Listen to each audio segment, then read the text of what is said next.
It's hard to be here. Life is hard. But one of the gifts that we have is beauty. And artwork is beauty that walks through the day with us.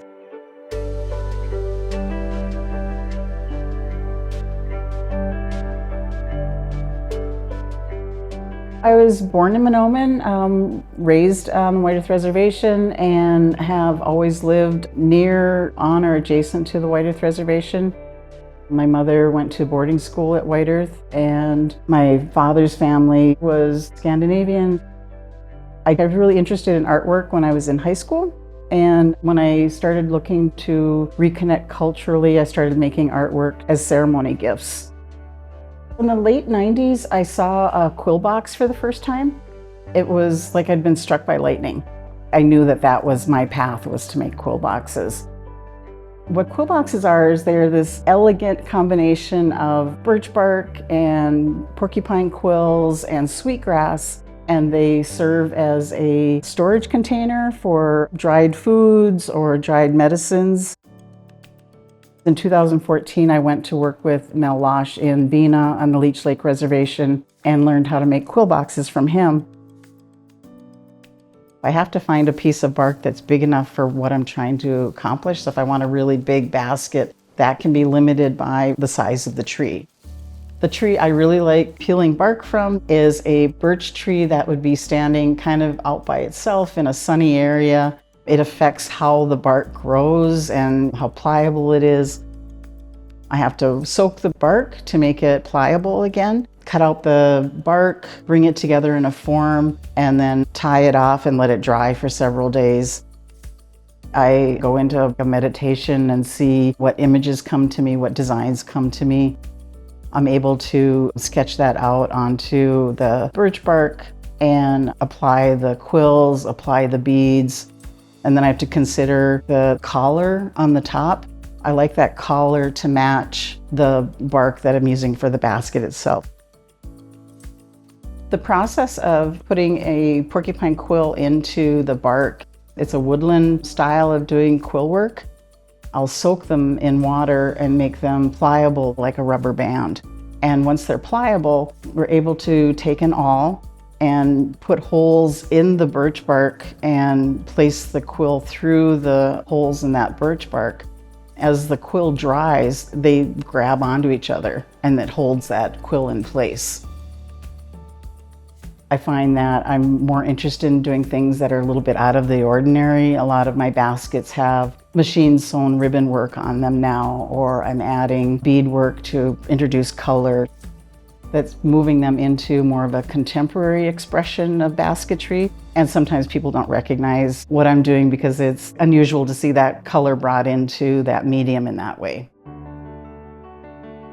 Right now I have baskets that are being shown in the exhibit Queering Indigeneity at the Minnesota Museum of American Art in St. Paul. The exhibit itself is a community collaboration of queer and Two-Spirit Native artists from the upper Midwest. The term Two-Spirit is kind of a modern term, but the concept is ancient. It's a queer, but absolutely has to be a Native American person.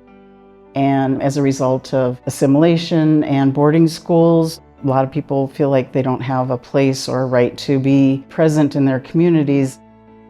A lot of my work in the last few years has really focused on Two-Spirit cultural reclamation.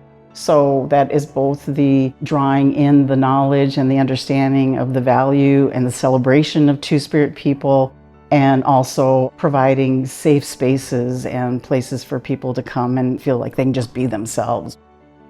There's a freedom in being able to just come forward as your authentic self.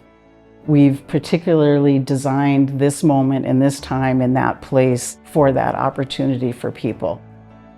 Having my baskets there is super exciting because I did particularly create some of those pieces to advocate for Two-Spirit relatives everywhere. And I'm really glad that I got an opportunity to both curate there and to have my baskets in the exhibit.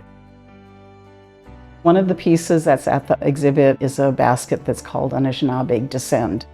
And that one was a particular effort on my part to retell the story of how Anishinaabe people descended from the stars here to Turtle Island. There's a blue and red double helix as we descended from the stars here to Earth. And that red and blue double helix is red for women, blue for men, but through the center were the two-spirit people providing balance so that we could arrive here safely.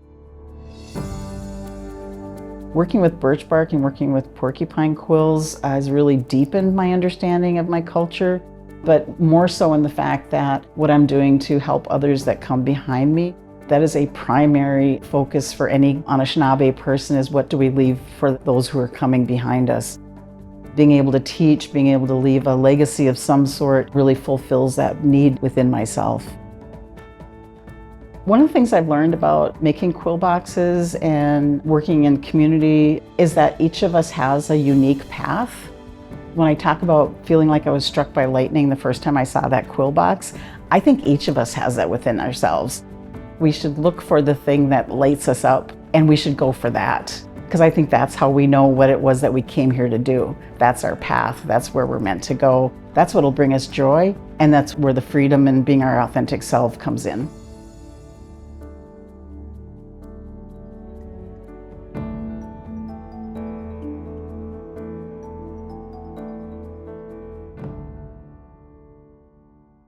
Funded by the Minnesota Arts and Cultural Heritage Fund, with money from the vote of the people of Minnesota on November 4, 2008.